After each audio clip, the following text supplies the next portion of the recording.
Hi, my name is Devin, and I wanted to create another video that will hopefully add value to you. I want to show you how to save time and hopefully money. Today I want to focus on how to determine whether you have a quality crack sealer or how to buy one. The first thing I want you to do is don't overcomplicate it. Do a quick look at the technical data sheet. Look at test results for percent recovery, percent movement. Those types of tests done at lower temperatures will give you a good idea how elastic or how flexible your material is. And for myself living in Wisconsin, I need a flexible crack sealer so it performs well. The other one I would look at is the A hardness test. Again, I'm not an expert on this test, but generally speaking, the higher the number means the material is harder and it makes it harder for it to be flexible. So normally I'm gonna want something lower on that scale. And if you're interested in none of that, please still watch this video because I'm gonna make some samples, stick some in the freezer, and hopefully show you the difference between a low quality crack sealer and one that's going to perform hopefully a lot better. Hopefully I can show you why you might want to spend 2 or 3 times the amount on a product because you're going to probably get what you pay for. So let's go make some samples and hopefully I can show you the difference. Thank you.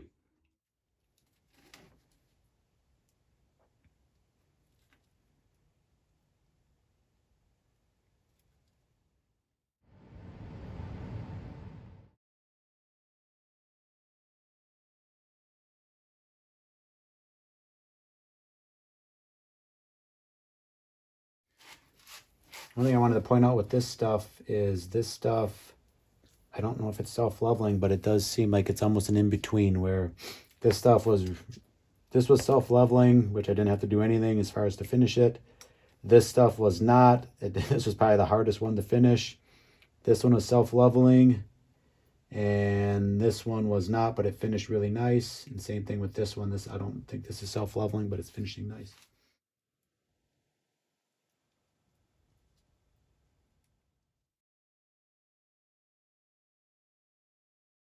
So it's been about 2 weeks since I put the material or the crack sealer in these molds, and I wanted to show you something before I remove the samples. The first thing I want to show you is I did put a rough price by each sample. So generally speaking, these 3 samples on the right are the most expensive, and as you work your way to the left, these 3 samples on the left were the ones that cost the least amount of money. Don't get too caught up in the price because I bought single tubes, and normally if you buy them in bulk, you will get a better discount. But what I want you to see is something on the far left here at $3.50 compared to $9 or $10. This sample is about a third of the price of these. What I wanted to show you is if you look over here, most of these samples on the right, there was very little shrinkage or it's really hard to see. And as you worked your way to the left, these samples that were the cheapest, or these products that were the cheapest, it might be hard to see, but you can see you're getting a U shape. And that appears to be settlement or shrinkage. And I believe what might be going on is these products probably have more water in the tube. And so if it's an emulsion base, it's a mixture of oil and water along with some other products. But as these products set up and cure and get harder, that water comes out. So you lose that in the volume. And that's why you're seeing this. So one thing you want to be careful of is if you just go by price, you might be getting what you're paying for. For example, water's free for the most part. So if you look at something like this, and I'm seeing this much shrinkage in these 2 samples compared to something that's 3 times the price, it might be a big part of the price difference might be you're just paying for more water. Now, I can't guarantee that. You can look at the technical data sheet, and some of them give you a range of water. Some of the ranges are concerning. I thought I saw on one like 15 to 40% water. That to me concerns me from a quality control, that if water can vary that much in a sample, that's not something I want to buy. So right off the bat, even before I test these, this is why I tend to buy the more expensive sealers, or that is typically the direction I go. I just want to know I'm getting what I'm paying for. Where something like this, it doesn't appear you're going to get as much shrinkage. you'll put less strain on that crack sealer right away versus something like this. If you lose 20 to 40% of the volume, that just to me puts more stress on that crack sealer right away. So you have to make the choice. Doesn't mean these are bad crack sealers, but you can make a sealer a lot cheaper if you put more water in it. So I just got done taking the samples out of the molds, or at least most of them.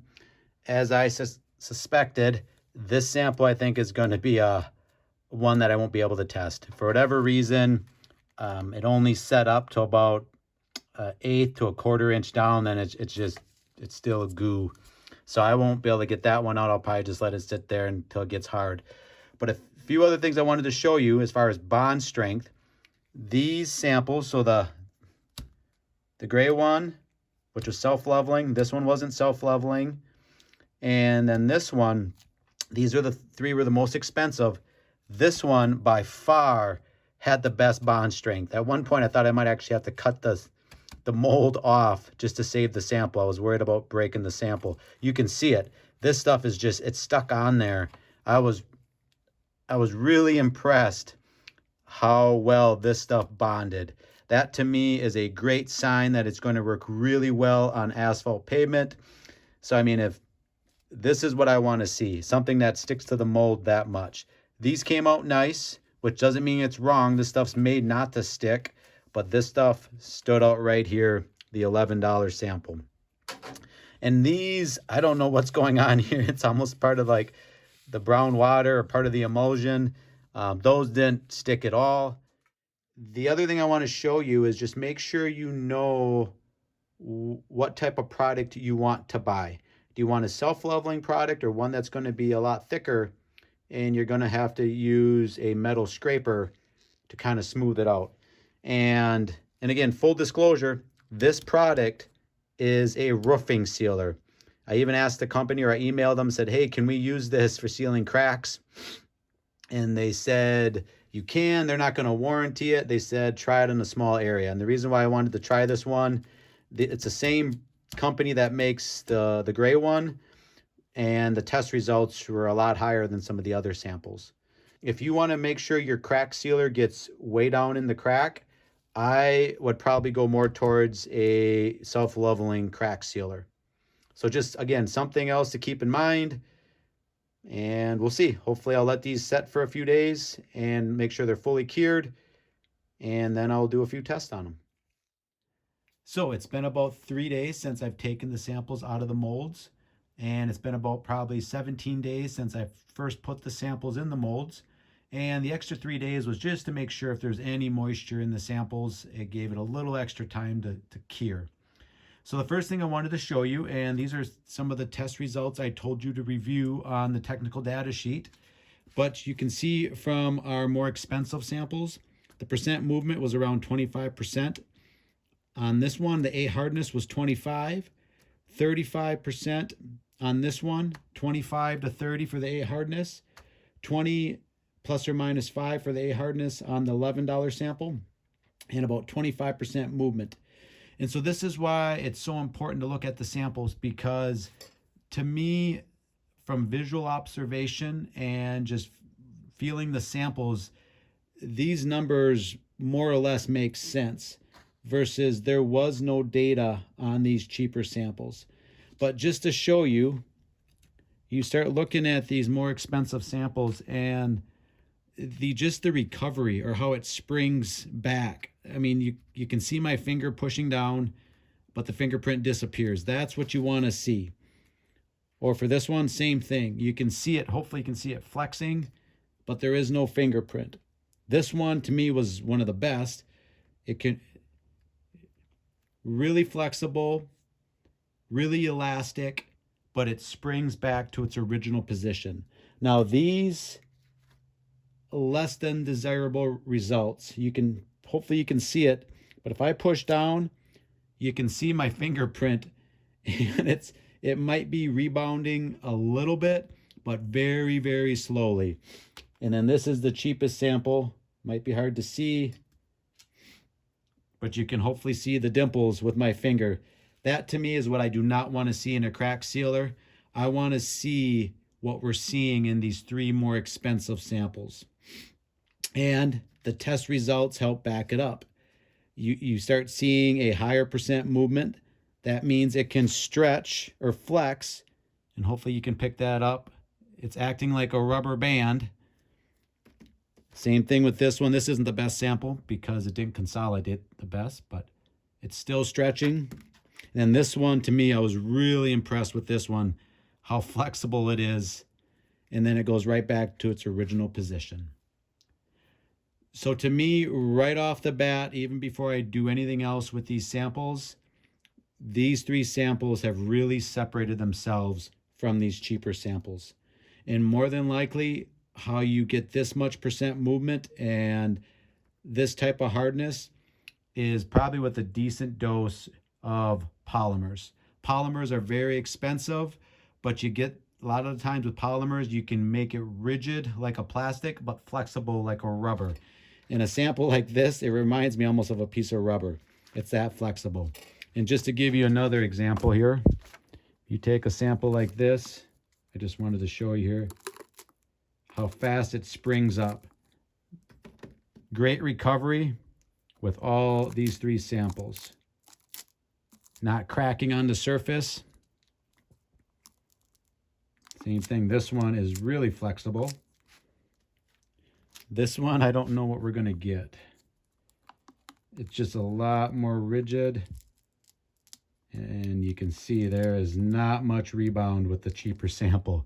It didn't crack, but it's staying with the bent shape. Same thing, this is the cheapest one. That is probably even worse. Again, I don't think it cracked, but it did not rebound.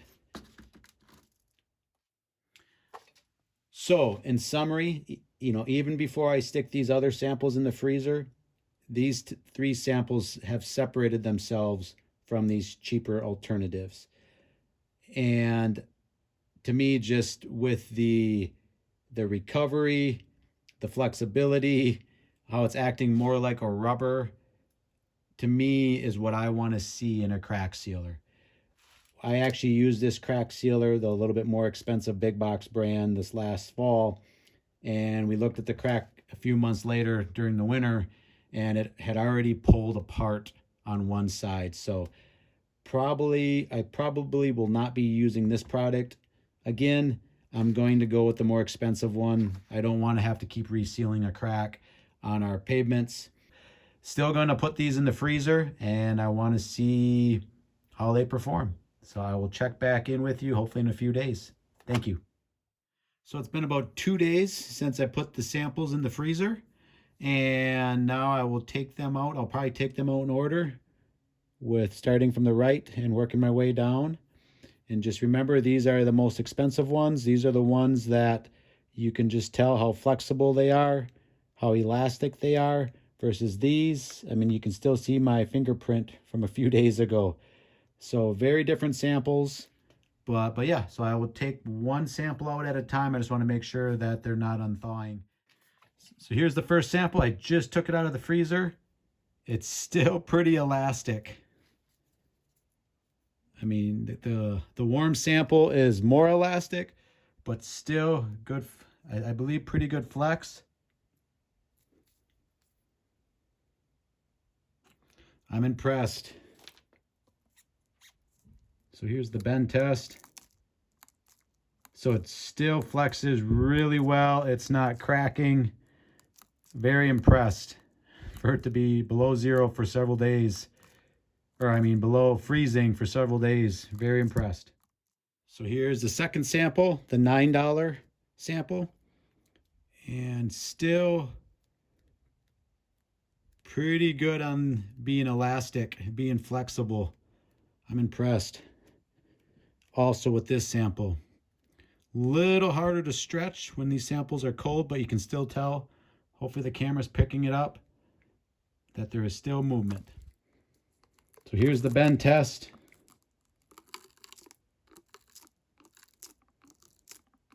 So the flexibility is still really good. It's a slightly more rigid or stiffer, but still very impressed. There's no cracking on the surface. I'd say performing very well. So here's the third sample, the $11 sample. And if you can pick it up, still very flexible. Still very much like rubber. A little stiffer, but still really good recovery on this one as well. Here's the bend. Still very flexible, very easy to bend. Very impressed with these three samples. I would say this sample of the three is one that flexes the easiest. So here is the fourth sample. This is the higher cost big box brand at $6. This one, it is really hard. I can't even stick my finger into the sampler. I can't even make a dent. I'm pushing fairly hard. And again, it really didn't flex before when I pulled on it, so now it's even worse. Let's see if this one holds together when I try to bend it. It is really hard to bend. Oh, and there you go. So very poor performance when I froze it. That is not what you want to see out of a crack sealer, but I was afraid of that.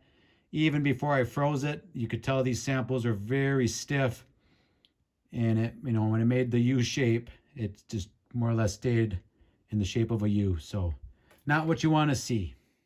Here's the last sample, the $3.50 product from the big box store. So this is the lowest cost big box sealer. I'm guessing this one's not going to perform very well. Same thing as the other $6 sample. I don't think it's moving at all.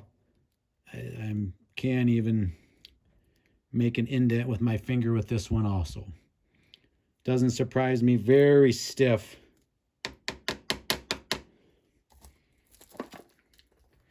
Let's try the bend test. I'm guessing it's just going to crack.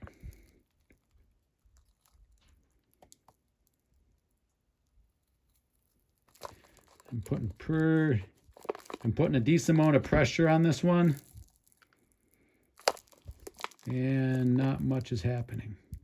It's just squishing the tape. So I'm guessing this is not going to flex. If I can put enough pressure on it, it's going to probably crack. Oh, that is not good. The sample went flying as it cracked in two. So not what you want to see. I'm going to try to find the sample. So I found the sample after it went flying. The sample did not perform well in the frozen test. So just to recap, all these samples have been out, or these three samples have been out of the freezer for a few minutes, but still very elastic. The flexibility was really good. I'm actually really impressed at how well these samples performed. These performed the way I expected based on the samples that were at room temperature. There just wasn't hardly any recovery. They weren't elastic. They weren't flexible. They stayed in the shape when I bent them. So it doesn't surprise me that these cracked in half once they were frozen. And just so it's clear, it doesn't mean these are bad crack sealers. I mean, they're a fraction of the price. So they probably don't have the polymers or the other ingredients that make these very flexible, make these perform a lot better at freezing temperatures. So it's something you have to decide, what do you want for a product? For me, it's a no-brainer. In Wisconsin, these are not going to do what I want them to do.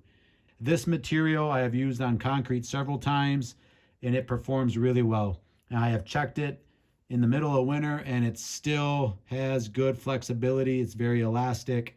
So I expect all three of these samples to perform really well based on the test data and what I've seen here. So these are the three samples that performed well. For my driveway, I would probably use any one of these be careful with this one. But if I had to pick one for asphalt, I would probably go with this one. For anything for my driveway, this is probably what I'm going to try next. And it's mostly because it's an asphalt sealant, where this one I haven't tried out yet. But plus the self-leveling, I like the idea that it can hopefully flow down into the crack farther and again protect that deteriorated surface on that pavement. And this stuff is thicker, so again it's harder for that material to get down into the crack. This one, I will definitely keep using this one on any of my concrete repairs.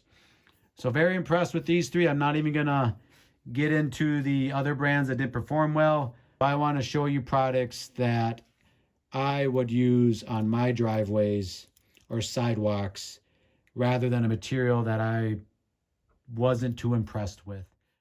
So you have to make your own choice. I understand sometimes money is tight, but I believe if you want something that has a good chance of making it at least through a winter, maybe several years, I would go with one of these three products. That's what I plan on doing. You make your own choice. This is just my opinion. So hopefully this video added value, and please check out my website for other videos.